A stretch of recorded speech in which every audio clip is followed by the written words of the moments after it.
The blacklist has run for 10 years with clever schemes as well as numerous twists, cliffhangers, and turns that keep viewers glued throughout the years. And it all started with the perfect foundation, which was the series premiere. It is interesting that all the cliffhangers that kept viewers glued for 10 years were established in the very first episode, some of which have been answered through the course of the series, while others have been left to the fans' guess. Reddington always knows what he is doing, and that was clear from the first few minutes of the series premiere. Raymond Reddington, who is a former U.S. Navy officer and the fourth on the FBI Most Wanted list, met with Newton Phillips outside the New York City FBI building. Newton handed over a briefcase to him, then he walked into the building, asking to see the FBI's assistant director. He confidently declared his name as he removed his hat, coat, and jacket. When the security personnel checked the system for his name, it came up. Reddington had been put on the arrest-on-site list. As soon as the alarm started ringing, Reddington went on his knees, and the concierge of crime was arrested, just like he planned. According to the FBI, a Serbian man named Ranko Zamani was responsible for the 1986 attack at the U.S. Embassy in Damascus and the kidnapping of French nationals in Algeria in 1997.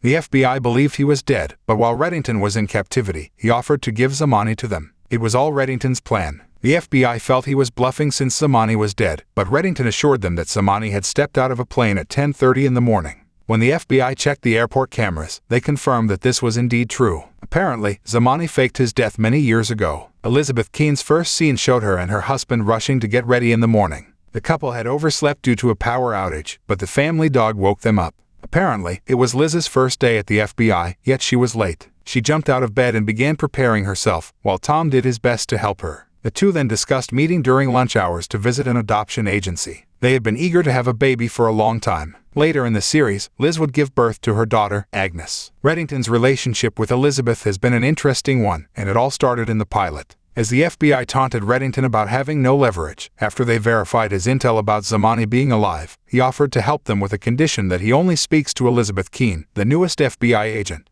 The FBI wondered why he chose her specifically. As she was leaving for work with Tom, she was picked up outside her home by a helicopter and taken to meet Assistant Director Cooper. She was interrogated on why Reddington would only want to talk to her, and she figured he thought she was weaker because she was new. She has no idea of what is to come, just as clueless as the FBI, and her life will never get back to the way it was from that day. General Riker was a general who destroyed a chemical weapons factory during the Yugoslavian wars. During the destruction, Ranko Zamani's family was killed. Zamani thus became vengeful and vowed to make Riker pay for his crimes. Zamani plans to kidnap the general's daughter and take his revenge on the general. Having gotten intel about the planned kidnapping of General Arker's daughter, the FBI took her out of class and began transporting her to a safe place. On the way, they were ambushed, and Beth was taken from the FBI with a brutal force. Reddington has his own scars, but during an interrogation scene, he noticed the scar on Liz's arm and questioned her about it. This was the first time the scar was shown. In future episodes, it became somewhat of a mysterious symbol of her childhood experience. At one point, Liz claimed that her father gave her the scar. It was also suggested that Liz got the scar after she was slightly burned as a child. The scar on Elizabeth's wrist resembles many other things, such as the go box that Tom kept at the apartment.